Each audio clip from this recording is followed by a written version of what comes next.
বন্ধুর লাশ নিয়ে অ্যাম্বুলেন্সে করে তার গ্রামের বাড়ি যাচ্ছি। সময় কাটানোর জন্য ফোনটা বের করলাম। ঠিক সেই মুহূর্তেই মোবাইলে একটা মেসেজ আসে।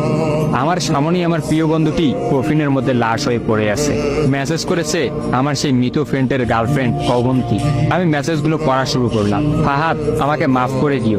আমি যেই বাবার চোখের দিকে তাকিয়ে কখনো কথা বলতে পারিনি, সেই বাবা যখন অসহায়ের মতো আমার সামনে দুই হাত জোড়ে কান্না শুরু করতে লাগলো, তখন সেই বাবার ভালোবাসার কাছে আমাদের ভালোবাসা হার মেনে গেল। তাই আজ 11 দিন ধরে আমি অন্য মানুষের স্ত্রী।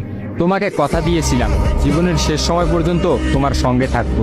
আমার সব সময় ভয় হতো যে তুমি আমাকে কষ্ট দেবে, হয়তো আমাকে ছেড়ে অন্য কাউকে বিয়ে করবে।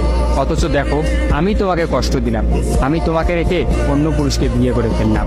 জীবনটা বড়ই অদ্ভুত, তাই না? তোমার কি মনে আছে আমি তোমাকে কাঁদতে কাঁদতে বলতাম আমাকে কখনো ছেড়ে যাবে না? তো তুমি হাসতে হাসতে উত্তর দিতে, আমি তোমাকে কখনো ছেড়ে যাব না, তুমি আমাকে ছেড়ে গেলে যেতে পারো। তখন আমি অনেক রাগ করতাম, কারণ আমি তো তোমাকে পাগলের মতো ভালোবাসতাম।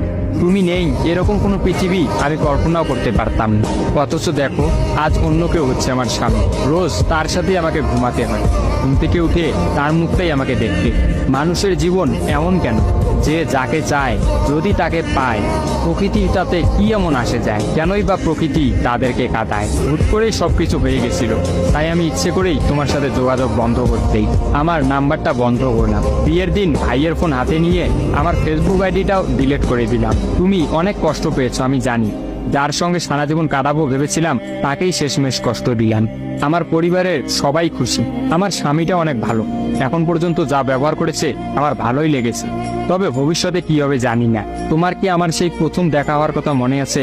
তবে সেটাই যে প্রথম দেখার, সেটাই যে শেষ দেখা হবে, এটা কখনোই ভাবতে পারি। আসলে মানুষের চিন্তার বাইরে যে কত কিছুই ঘটে, তাই না? সেদিন আমি তোমার সাথে 3 ঘন্টা ছিলাম, কিন্তু সেই 3 ঘন্টায় কেউ কাউকে স্পর্শও করিনি।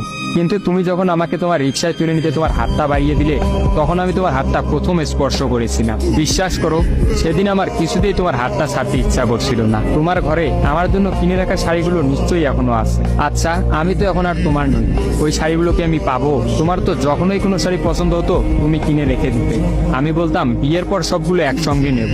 দেখো, আজ আমি বিবাহিত, কিন্তু আমার স্বামী তুমি নও। আমি এমনটা কখনোই চাইনি। নিজের পছন্দের একটা মেয়েকে বিয়ে করে নিও, তারপরে শাড়িগুলো তাকে দিয়ে দিই। মেয়েরা শাড়ি কতটা পছন্দ করে তা কি তুমি জানো? যদি না জেনে থাকো তাহলে বিয়ের পর তোমার বউকে দিয়ে উপলব্ধি করে নিও। তোমার সাথে আমার অনলাইনে পরিচয়, তাই চিন্তা করেছি কোনোদিনও বেঁচে থাকতে আর অনলাইনে যাব না। আমার নাম্বারটাও বন্ধ করে দিয়েছি। আজকের পর থেকে আমাদের আর কোনোদিন কথা হবে না। তোমার কাছে একটা অনুরোধ, যদি চলার পথে আমাদের কোনোদিন দেখা হয়ে যায় তাহলে প্লিজ তুমি অচেনা হয়ে চলে যেও।